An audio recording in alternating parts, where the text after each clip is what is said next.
So now I'll introduce Axel Fisher, who is the main motivator, engine, and driving force of the MODSCAPES project and the MODSCAPES team, and who also you will hear a lot more of. And so, over to you.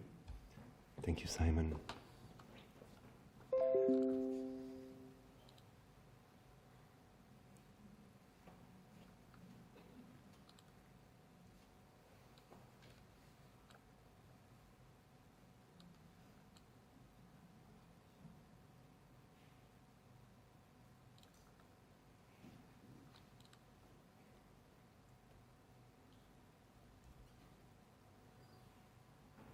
All right.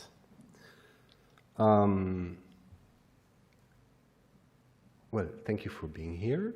I'd like, on behalf of the research project, to thank our hosts, the Estonian University of Life Sciences, especially the Chair of Landscape Architecture, Professor Simon Bell, and his team, without which none of this could have happened. Especially, I'd like to thank his supporting administrative staff, which you saw at the welcome desk, but I can't spot them in the audience.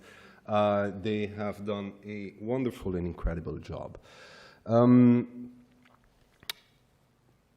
You have received a small but handy abstract book with the program. As it often happens, there have been a few last-minute changes. You should have found at the welcome desk a one-page sheet with some of the adjustments that we could print before Friday, but since then there have been another few adjustments. So you will find in front of the auditorium rooms at the museum tomorrow the program of each session. There are a few papers have shifted from one session to another, a few chairs have shifted, but all should be all right.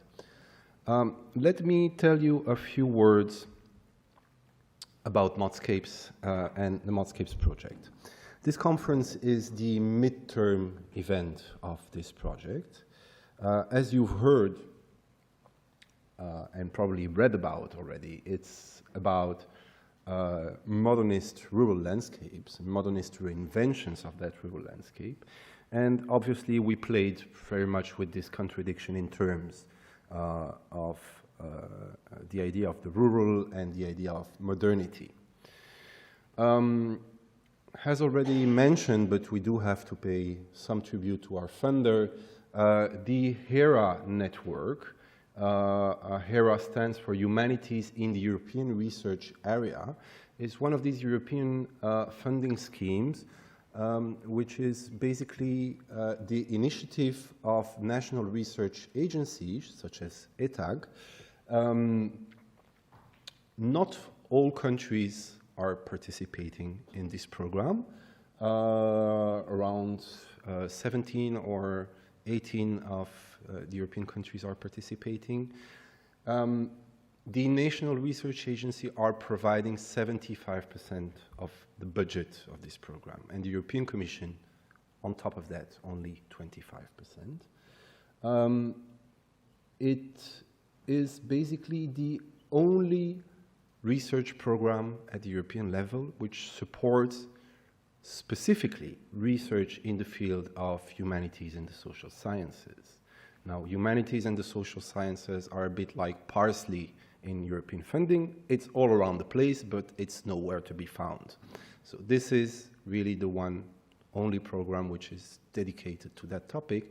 It exists, I mean, the first round of funded projects started in 2009. There were different general teams in which each of the funded projects had to fit. We are funded under the third round of projects that runs from 2015 to 2019, the general team being users of the past. And we'll hear some papers at the conference talking about this topic specifically. The last round of project addresses the theme of public spaces, culture, and integration in Europe. That's a very nice and challenging theme. We don't know yet which projects are funded. They are supposed to start later this year, or perhaps next year, I think, next year. So the selection is just finished. We'll see and hear what happened. Despite being funded at a reasonably good rate, but not with a very high budget, we have around €1,150,000 budget for 5 teams. This is the large amount of people who are involved in the project. That's around 45 persons. The project is organized, it's run by 5 university partners, represented by a number of principal and senior investigators. Professor Simon Bell from the University of Life Sciences is one of them. Luisa Moreto from the Université Libre de Bruxelles, where we are based, is the project leader and coordinator. Vittoria Capresi, which is right here from the Technische Universität Berlin, is yet another team. Cristina Pallini from the Politecnico di Milano, and Elena Maya from the Centro de Estudios Arnaldo Ajauro. I'm improving my pronunciation in several languages lately. We have, and each of them coordinate a more or less large team of funded or voluntary researchers. We are associated with 3 non-academic organizations. That is Docomomo International, here represented by Anna Tostorisch, who will deliver an interesting keynote lecture tomorrow afternoon. By Dirk Gottsman for Civilscape. Do I need to introduce Docomomo International? Docomomo International is an organization that fights for the preservation and conservation of the modernist built heritage across the world. Civilscape instead is an umbrella organization which gathers a number of more local organizations concerned with landscape and heritage in the landscape, and they lobby at the European level for the implementation of the European Landscape Convention. Where is Dirk? There he is. You'll hear more about that on Wednesday at the closing session. And then we are partnering with ECLAS, the European Council of Landscape Architectural Schools, here represented yet by, again, by Professor Simon Bell, who is the current running president of ECLAS. And then we have a number of very wise people who are members of our advisory board. Hannes Palang from the University of Tallinn. Thomas Oyen and Miles Glendinning didn't make it to join us for this meeting, and Jacques Teller from the University of Liège. You'll meet them as they will be chairing some session throughout the event. A few things about the research topic for those who still didn't had the chance to get deeper into it. Within our project, we basically deal with something that is a bit difficult to define in simple terms, and this is why we coined this term of modernist rural landscapes. What are these modernist rural landscapes? They are new rural landscapes produced by large-scale agricultural development and colonization schemes implemented mainly in the 20th century throughout Europe, but also beyond the borders of Europe, in neighboring countries, and also in countries which we don't specifically deal with, but they exist there as well. We look at them as a process. We look at them as policies trying to address a problem with specific objectives, as schemes trying to implement these policies on the ground, and as the product of this process, which is left to be seen under our eyes, that is the modernist rural landscapes. These phenomena happened in very different political and ideological contexts, yet they were all quite similar in that they were important to nation building and state building processes. They radically participated to the modernization of the countryside and of the agricultural sector, and were often, and this is where we are very interested, is they were a testing ground and shared challenge for scientists and experts in different fields. That's not only agronomists and economists and politicians or policymakers, but that's also a lot of landscape architects, artists, town planners. So that's pretty much important for our reference disciplines. And basically where MODSCAPES fills the gap is that this topic has been seldom considered as a transnational research topic. Few attempts have been made yet, but always from a very well-delimited point of view, one of them being this recent publication which came out of a cost action on rural landscape. And this book was dealing with agriculture in the age of fascism, authoritarian technocracy, and rural modernization in the interwar period. Now, as you will notice, many of the case studies that we're looking at occurred under fascist or authoritarian governments. Yet many did not happen in such kind of political context. They happened in fully democratic countries, in semi-colonial countries, in fully colonial countries, in Soviet or influenced by communism countries. What is interesting is that at first sight one might think, well, that has to be to do with the fascist and authoritarian history, may it be left-wing or right-wing. It turns out that these rural historians and agronomists themselves say that basically agricultural and rural development of fascist or authoritarian area appear less as an aberration and more as an integral part in the global process of agrarian modernization. Basically, what we're looking at are moments in history where in some countries you had to run fast to catch up with the delay. And this is what gave birth to those modernist rural landscapes we're looking at. The research questions that we're looking at is, well, we are finding out more and more that the policies and schemes taught about perhaps in the late 19th century still have an influence on our daily lives, on the handbooks that the programs that we study at the university, on the way we write our language, on national institutions that deal with statistics, for instance, in some countries, and so on. And that the landscapes that they produce are becoming increasingly difficult to understand because very little has been written and studied about them.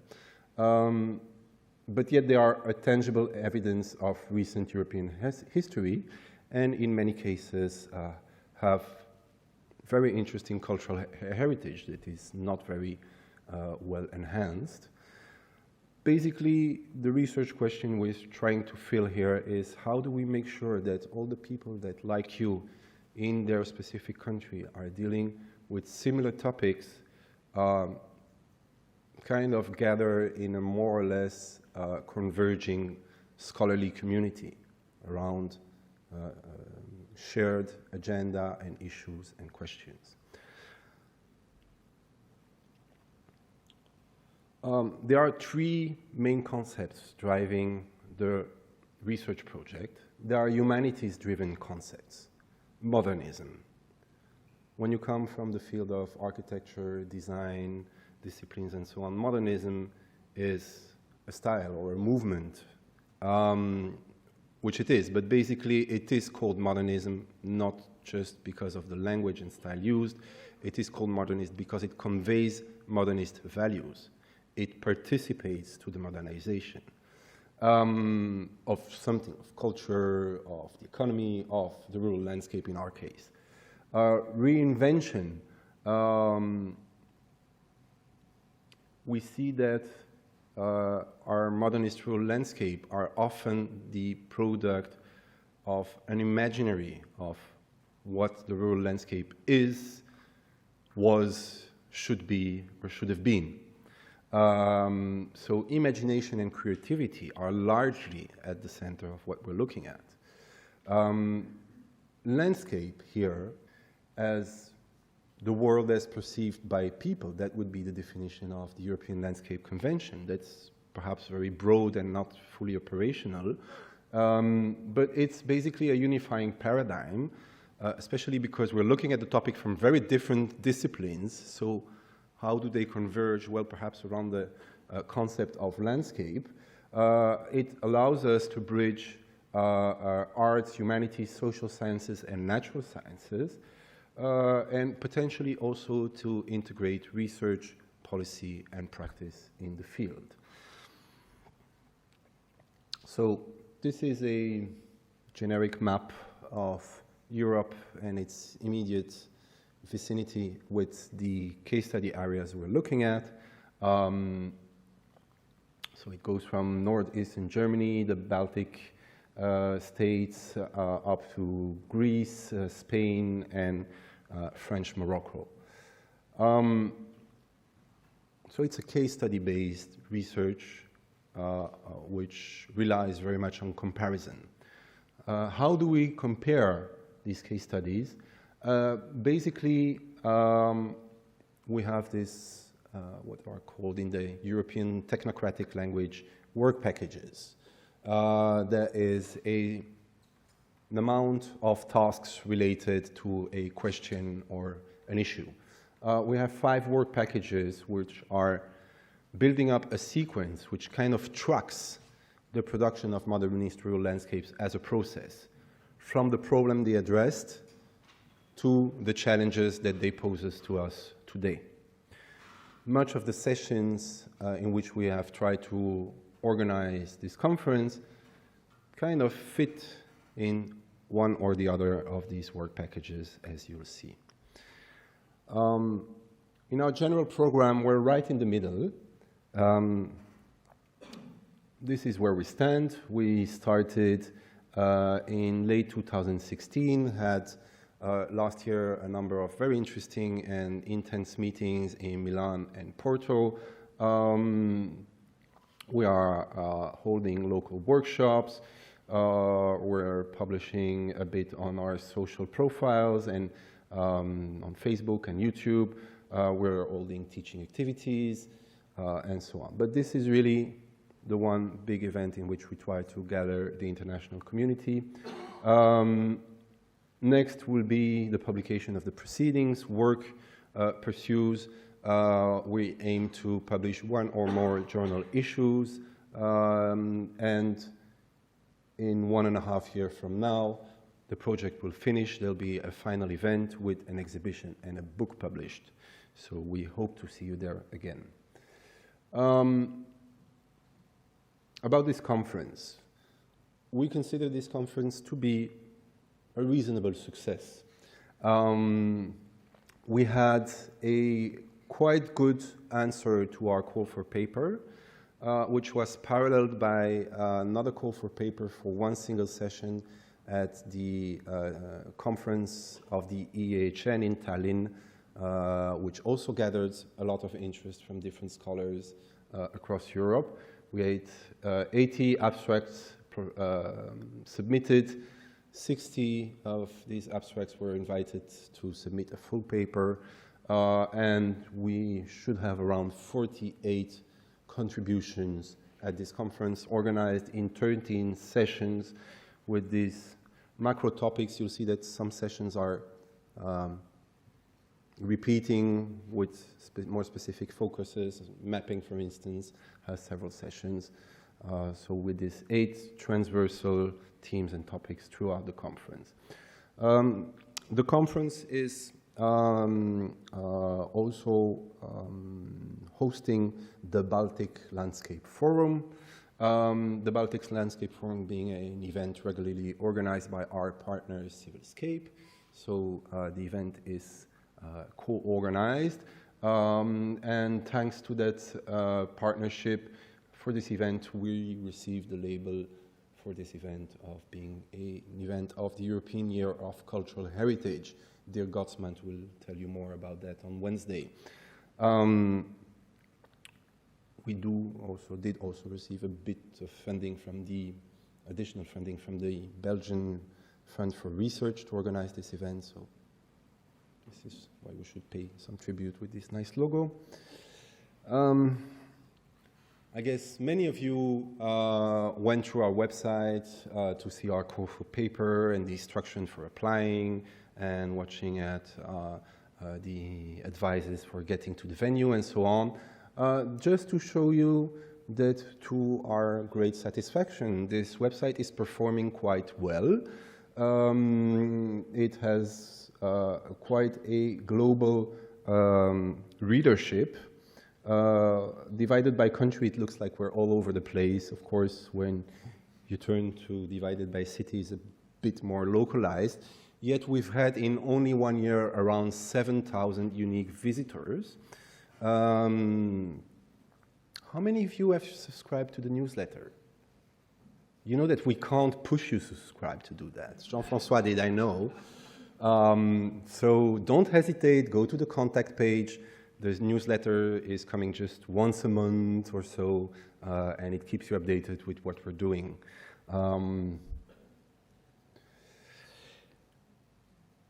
People keep on asking me, but what are these modernist landscapes, or whatever you call them? So if you'll allow me, I'll try to open a few leads that might be inspiring also to our own team. I've tried to spot out a number of common features in our case studies. Modernist rural landscapes are first and foremost landscapes of redemption. They are addressing a social group which is problematic for a reason or another, either very poor and needy, either opposed to the regime in place, but this social group needs to be addressed by a specific policy. They are a landscape of redemption for people, but they are also landscape of redemption for landscapes that were considered unproductive, irrational, unfit to modernity. Mainly, modernist rural landscapes addressed the transfer of large tracts of land from areas of common rights to areas of pure ownership. There are voluntary landscapes. There are landscapes of planning and calculation. They are not spontaneous landscapes that build up step by step. There is an intention for how crazy and aberrant it may be. There are total landscapes which address every single scale of the physical space, from the village to the district to the region to the entire national space in some cases. There are landscapes of progress. Well, then again, which kind of progress? Let's discuss that. There are landscapes of progress in the sense of improvement, improving the people, improving the land, improving their productivity, their place in society. And that's the public works on the left side. But there are also landscapes of comfort. So for many of the settlers that inhabited our modernist rural landscapes at the beginning, they shifted from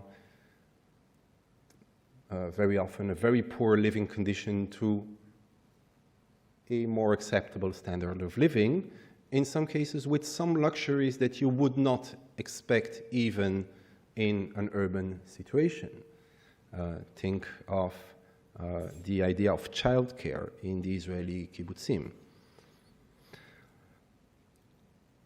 There are landscapes of emancipation and coercion.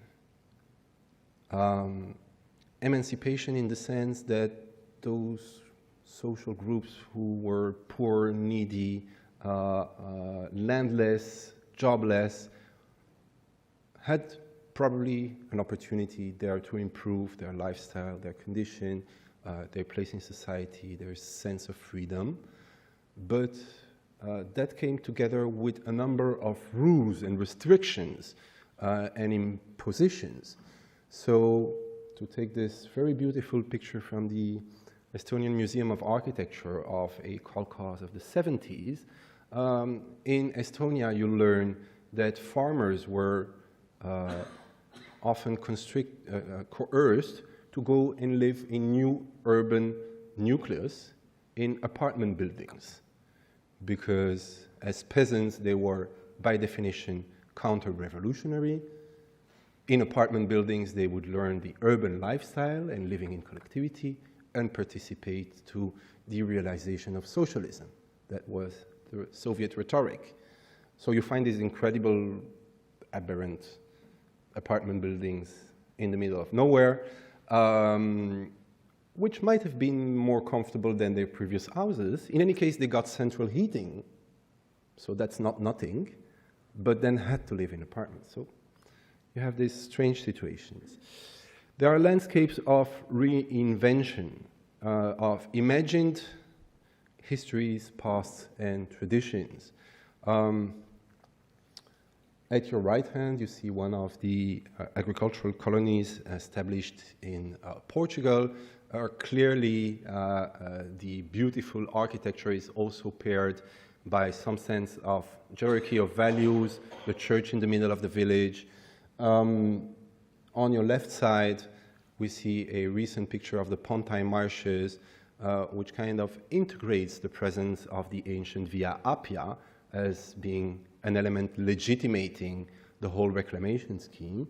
At the bottom, we see a water tower still in the Pontine Marshes, which is a kind of gigantic architectural classical element of a column brought into a huge scale. But even this other picture of a maquette of an Estonian kolkhoz, where the new rural nucleus is grafted into the pre-existing German manor, which it was supposed to somehow subvert in its agricultural functioning. So you have this co-presence of historical elements. There are landscapes of theatricality, of staging either the presence of effective power or only the rhetorics of power, but sometimes also of staging the scale and the effectiveness of the state's presence in the modernization of agriculture is the case in this huge barn that we could appreciate in East Germany, former East Germany, a few months ago, or there are landscapes where what is being staged is the community and its vibrant activity, as in this dining hall building in 1930s Israel. There are landscapes of rural-urban integration. A number of papers address these very fascinating issues of new towns and urban areas that somehow try in their physical patterns, in their design, in their functioning, to integrate a kind of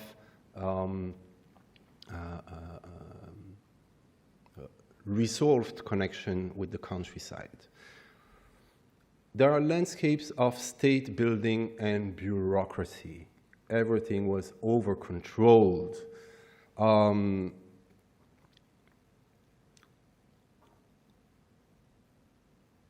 There are landscapes of nation building and propaganda, and there's a full session dedicated to this topic. I love this. The picture is not that good, but if you notice, this is an iron cast stamp of the map of the Pontine Marshes reclamation scheme. So basically here, the landscape is transformed into an icon which is reproducible to infinity. bit, you know, in a Walter Benjamin fashion. Modernist rural landscapes matter. Although it seems they don't, they do have or had an important influence in our life. Just a few examples. I love this picture. Kim Il-sung visiting one of the state cooperatives, state farms that the team of Vittorio Caprese in Berlin is studying in former East Germany, visited the state farm in the presence of Erich Honecker, which at least my generation know about. So, important people. They matter. They delivered important people. Think of Amos Oz. He's a Nobel Prize in Literature, and he grew up in a kibbutz and wrote many of his novels happening in these kind of rural villages. And there are many others like him. What we do a lot is also that we try to engage as much as we can with raising awareness, with gathering local knowledge, and with trying to make our project matter to the people. So here you see pictures of local workshops that we held with inhabitants in our case study areas, collecting their memories, confronting our ideas on their history and how they see it. We do a lot of teaching activities to try to raise the next generation of scholars and practitioners. And sometimes it hasn't happened that even, is it a nun? It is a nun. But she looks like a, in any case. I like the idea that the exhibition that the Portuguese team organized in one of the villages raised the attention of the old people. So that's very interesting. So what are the issues? I mean, let's say that we agree on what the topic is, but what should be done about it? There are at least a few challenges that we might think need to be addressed in these areas. Modernist rural landscapes are often landscapes of dissonant heritage. A number of papers do address this topic in the conference. Places where there is an obvious built or cultural heritage, but which doesn't belong to the people living there, or with which the people have a conflictual relationship. Okay. In this extract from a movie that we screened in our event in Milan, Franco Settlers, there was in a former Spanish pueblo established under the Franco regime a few years ago a referendum whether or not to change the name of the village because it was still entitled to Franco. And this totally destroyed the village community because they're still not ready to talk about that. Not to mention this beautiful Italian rationalist architecture in Libya, which we don't know if it's still standing. There are landscapes of legal uncertainties. Because the land ownership regime changed in many of these areas, either switching from previously collectivistic or communist countries to a more liberal democracy in a capitalistic regime, either because those lands were settled on what were common lands and their legal status was never really defined. So people live in Portugal, I think it's the case in several colonies that people are settling, living on land and they don't own it and never know if they will ever own it. So that's a real problem for these people. But also in places like the Israeli kibbutzim, again, where the land is supposedly owned by the state, there is a lease, but then the children, only one child has the right to stay in the village, but still is not the owner. So all of this makes things quite difficult there. As we could see this morning in some of the visits we made with our research team here in the area of Tartu, modernist rural landscapes are also sometimes landscapes of abandonment and dereliction. Jean-François, how many Spanish pueblos are totally inhabited today? A few. So this happens. And in some cases, because of the intensive process of modernization and also the irrational use of resources, there are today landscapes of unsustainability, and you'll read it. Take, for example, the Pontine marshes in Italy. Starting in the 70s, they started growing kiwi for a very, very famous Australian brand, providing most of the kiwis on the European market. That's great. They made a lot of good money. They're doing well. Except growing kiwis comes with a lot of chemicals. So much of the surface water in that area is polluted, and that's a real issue. Again, you understand that I have some interest in Israeli kibbutzim.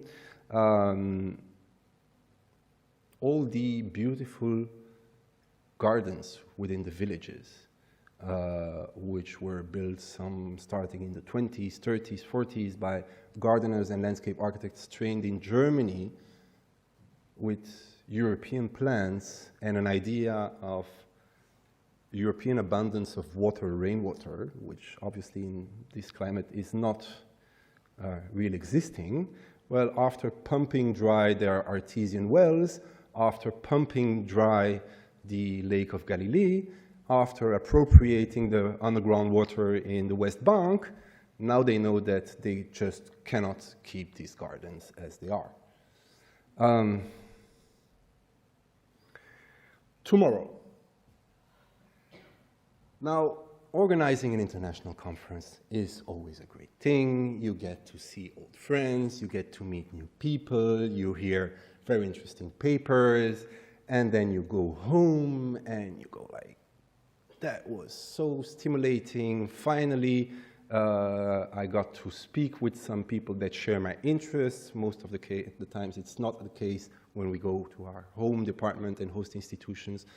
There is never anyone interested in what we're doing. But then, you know, you're left alone until just the next conference. I invite each and every one of you of taking the opportunity of this conference to getting to know all of the people around here, trying to see what their interests are, trying to see what you'd like to do, and trying to think of how does this meeting serve in 1, 2, 3, 5 years to put up yet another project involving you. The best way to start is to be an expert evaluating those funding projects that are already mature. How many of you are registered as European experts? Raise your hand. Well, 4. 5. I registered 2 years ago thinking, they'll never call me. And they did. And it's wonderful. And you know the other wonderful thing? There are very little people there registered as experts in our fields. We need to be there to influence the research agenda. All you need to do is go to the European Commission Research and Innovation Participant Portal, click Register as an Expert. There are a number of reasonably annoying forms to fill, curriculum, publications, whatever position. And if they don't call you this year, they might well call you next year. And it's very instructive as experience. So that puts you in a very special position to be the next generation of funded projects. I'll just mention a few hints of potential schemes which we as project might think to apply for after this project and in which we'd like you guys to be part of. An interesting scheme is the Erasmus Mundus joint master degree program. It's difficult to set up, but I'm sure there are many challenges addressed in this conference that are worth being addressed in education. Of course, there are the cost actions, which funds networking. I know that some of you have taken part in these, in prior projects like that. The Marie Curie program funds individual postdoc fellowships, but also joint doctoral schools. And that might be quite an interesting thing to think about. There might be interesting calls coming up in the Horizon 2020 research program on cultural heritage, rural development. It will be probably in China, but not necessarily. So there might be interesting things there. And who knows? There might be structural funds which we could address wherever we are looking at the implementation of a museum in this area, at solving specific environmental issue, at providing decent infrastructure in rural areas. So these are all schemes to think about. I hope this might stimulate you enough to make this a very successful conference. Thank you.